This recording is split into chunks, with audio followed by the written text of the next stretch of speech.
When a boy with no home mysteriously appears one morning, Mama Tola sees only a child in need.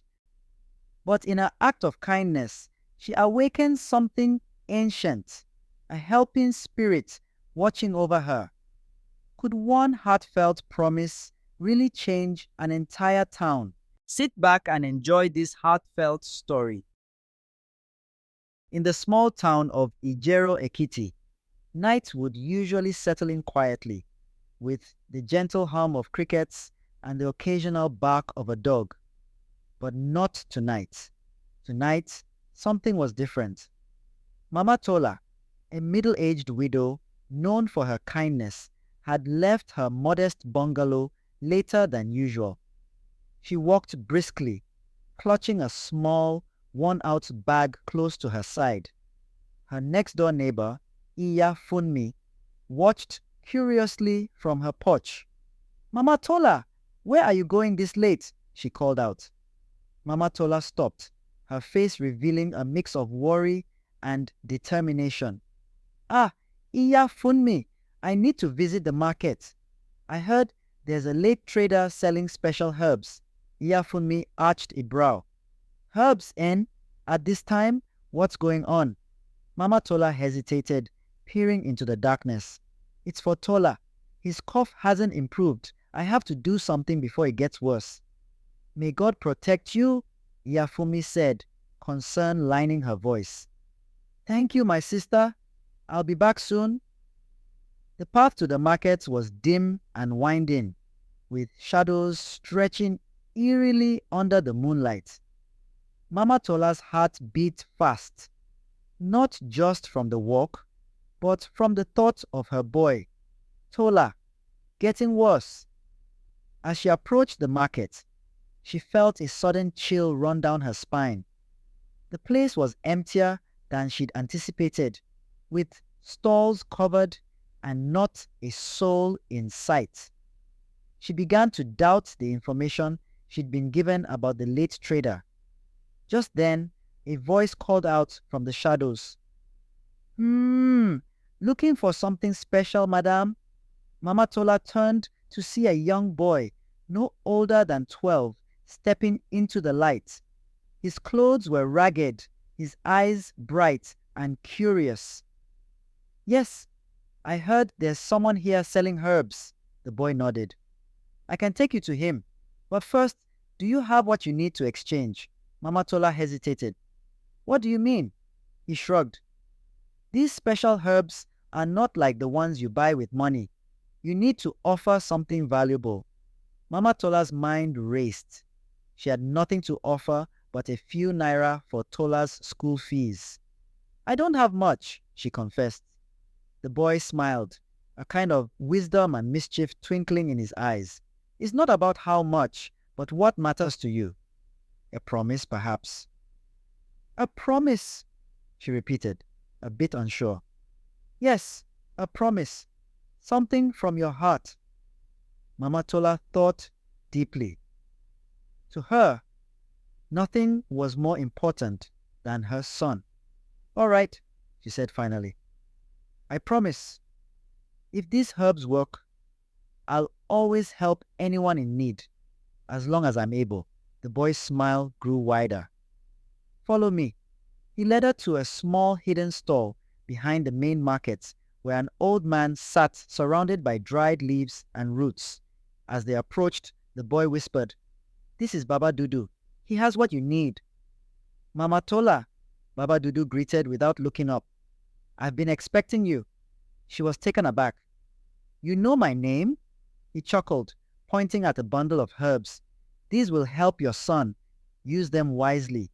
"But how did you—" Baba Dudu interrupted. "The market has a way of telling secrets." She thanked him profusely, still unclear about how the old man knew her. As they walked back, the young boy spoke again. "Don't worry, Mama Tola. Your son will be fine." She turned to him, her motherly instincts kicking in. "And what about you, Omomi? Why are you out here so late?" He shrugged. "I don't have anywhere else to go. I just help around. Sometimes people feed me." Mama Tola's heart ached. "If these herbs work, I promise you'll never have to worry about food again. Come by my house anytime." "Thank you, Mama," he said with a soft smile. Back at home, Mama Tola prepared the herbs exactly as Baba Dudu instructed. Tola, a quiet boy with a persistent cough, watched her with sleepy eyes. "Mama, where did you go?" She stroked his hair gently. "To find a cure for you, my dear. Don't worry, these herbs will make you strong." After ensuring the concoction was ready, she gave it to Tola, whispering prayers for his health. The next morning, Tola awoke with a clear chest and bright eyes. He grinned up at her from his bed. "Mama, I feel good. You should see the dream I had. A boy in my dream said you'd take care of me. He was funny and kind." Mama Tola's eyes widened. "A boy? What did he look like?" "Just a boy, Mama," Tola said, yawning. "But he said you'd help a lot of people." Mama Tola felt a chill. She knew then that her promise was no ordinary one. News of Tola's miraculous recovery spread quickly around the town. People came to see Mama Tola, asking her to help them just as she had helped her son. She shared whatever she could, remembering her promise to the boy at the market. Soon, the young boy began to visit her more frequently. Despite his apparent homeless situation, he always carried an air of joy. One evening, as they sat eating dinner, Mama Tola asked, "What's your name really?" He smiled, mischief in his eyes. "Just call me Tunde." "Tunde," she repeated warmly. "You're always welcome here." The boy chuckled and responded, "And soon you'll see why you should never break a promise." Days turned into weeks, and Mama Tola didn't think much of Tunde's words until one afternoon when the richest man in town, Alhaji Bala, knocked on her door, his face troubled. "Mama Tola," he greeted, "I hear you have a way of making wishes come true." She laughed lightly. "Ah, no, oh, I only do my best." Alhaji Bala sighed. "I need your help. My daughter has fallen seriously ill." Mama Tola invited him in, and they talked as she prepared some herbal remedies, sharing stories and concerns. As she handed him the herbs, she said, "I'll pray for her recovery." Alhaji Bala looked at her gratefully, yet saw nothing extraordinary in the herbs. He left, determined to do whatever it took to save his daughter. The next morning, news spread of Alhaji Bala's daughter's sudden recovery. People began to flock to Mama Tola with tales of miracles attributed to her simple herbal remedies. As she and Tunde welcomed them, Mama Tola began to suspect there was more to her friend's presence than met the eye. One evening, as the sun set and people drifted home, Tunde turned to her. "Remember the promise?" he asked gently. "Yes, of course," she replied. "Then you'll understand why things are about to change."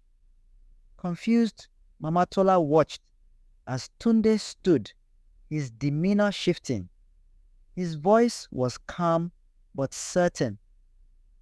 "You see, Mama Tola, your kindness has brought about a change, not just for you, but for everyone." Her eyes widened. "Tunde, what do you mean?" He grinned that same mischievous grin. "You'll see soon enough." As she pondered his words, a brilliant light enveloped the room. The neighbors and townspeople outside stopped in their tracks, witnessing the glow emanating from Mama Tola's home. She turned to Tunde, trying to understand what was happening. "Tunde, who are you really?" He looked at her, the light reflecting in his eyes. "A promise is a powerful thing, and you've kept yours well. Now, I'm here to help you fulfill it fully." Before she could respond, the light intensified, revealing an extraordinary scene that left everyone, including Mama Tola, breathless with wonder. Mama Tola stood in the center of her living room, breathless with awe and confusion. The dazzling light softened, leaving Tunde standing there as if nothing extraordinary had occurred. "Tunde," she began, her voice barely above a whisper, "I don't understand. How could this light—" Tunde smiled reassuringly, that mischievous twinkle never leaving his eyes. "Mama Tola, your promise was powerful because it came from your heart. The universe has its way of returning kindness." Mama Tola frowned, trying to grasp his words. "But this—" She motioned around the room. "What is happening? Remember when you said you'd help anyone in need, as long as you're able?" Tunde asked, his tone gentle. She nodded slowly. "Yes, I remember." Tunde stepped closer, his expression earnest. "Your kindness has awakened a change, not just for you, but for everyone. People's hearts have opened because of the love you spread." Mama Tola shook her head slightly, still bewildered. "And you, Tunde, who are you?" Tunde chuckled softly. "I'm a friend who came to remind you of the strength and beauty in simple acts of kindness." She stared at him, her heart pounding. "Are you a spirit or something more?" Tunde shrugged with a smile. "Does it matter? I am here now, and so are you. You have inspired others." As Mama Tola absorbed Tunde's words, a gentle knock came at the door. She opened it to find Alhaji Bala, the richest man in the town, standing with his daughter, who looked healthy and full of life. "Mama Tola," Alhaji Bala began, his voice filled with gratitude, "I cannot thank you enough. My daughter is well because of your help." Mama Tola smiled warmly. "Ah, thank you, Alhaji. But it wasn't just me. It was all of us coming together." Alhaji Bala nodded, understanding. "And because of this," he paused, glancing at Tunde, "we all want to contribute to your vision of helping others as you have helped us." Just then, Iyafumi entered, followed by other neighbors. Each carried something small, a bag of rice, some fruits, others just bringing their presents. They filled the small living room with their laughter and gratitude. "Mama Tola," Iyafumi called out, her eyes shining with happiness. "We are here to support you. Your promise has opened a path for us all to follow." Mama Tola, overwhelmed by the love surrounding her, tears brimming in her eyes, nodded. "Thank you, all of you. We can do this together." Tunde watched, his heart full as laughter echoed through the small bungalow. With everyone gathered and the festive air enveloping the little home, Mama Tola felt a profound peace. She turned to Tunde, feeling an earnest gratitude for his mysterious presence in their lives. "When all this began, I just wanted to help my son," she said, emotion thick in her voice. "I didn't realize it would lead here." Tunde nodded, a comforting presence amidst the crowd. "It's often the smallest seeds that grow into the most magnificent trees," he replied. "And you, Tunde, will you still visit us?" Tola asked, looking up with innocent eyes. Tunde knelt down to Tola's level, meeting his gaze. "Yes, little one. I will always be here when you need me, to guide you and to remind you of your mother's promise."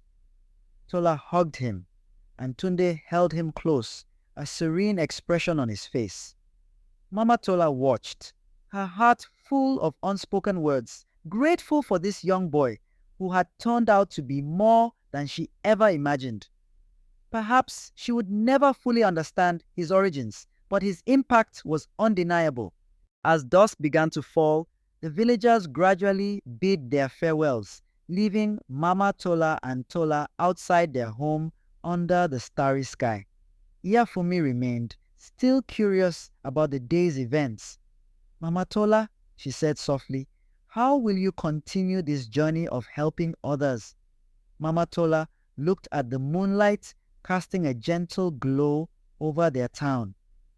"I will start small, Iyafumi, just as we did today, with love and with the help of Tunde and everyone here. We will help those who need it, one step at a time." Tunde, standing between Mama Tola and Iyafumi, grinned widely.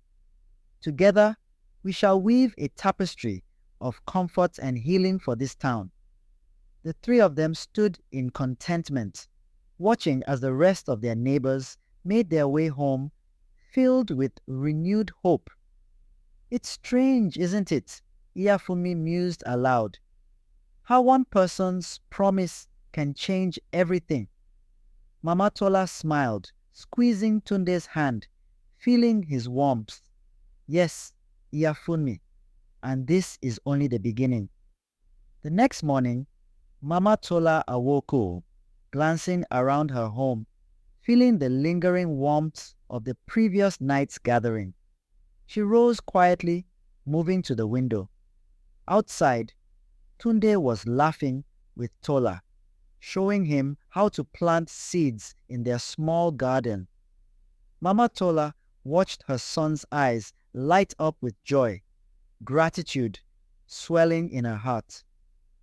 "You have given us hope, Tunde," she whispered softly to herself. For even in the ordinary moments, there was something truly extraordinary. With a newfound sense of purpose, Mama Tola stepped outside to join them, ready to embrace what lay ahead for her family and her community. She knew now that every act of kindness, no matter the size, rippled out into the world in unseen ways. Tunde turned as she approached, his eyes meeting hers with an understanding.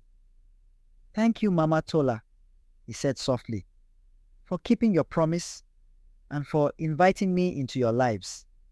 She smiled broadly, nodding, a silent vow passing between them. As the sun climbed higher, casting a golden hue over Ijero Ekiti, Mama Tola whispered a silent prayer of gratitude. "May we all continue to grow," she spoke softly, her words drifting on the morning breeze. With each step Tunde took, his figure blurred slowly, turning into a wavering shimmer that disappeared into the sunlight. Mama Tola blinked, knowing deep in her heart that although Tunde's presence was no longer visible, his spirit and the promise they shared would forever remain. This was only the beginning of the story that their unity, kindness, and unconditional love would write for the future generations of their small town. Take this message as a lesson. Keep your word in everything you say, and it will be returned to you. Give kindness to those around you, whether they give it back to you or not. You never know who it is that you are talking to, and who knows, maybe one day you'll be visited by a kind and loving spirit sent from God Himself. If this story moved you, don't forget to like, share, and subscribe for more powerful stories just like this one. Thanks so much for watching. See you in the next one.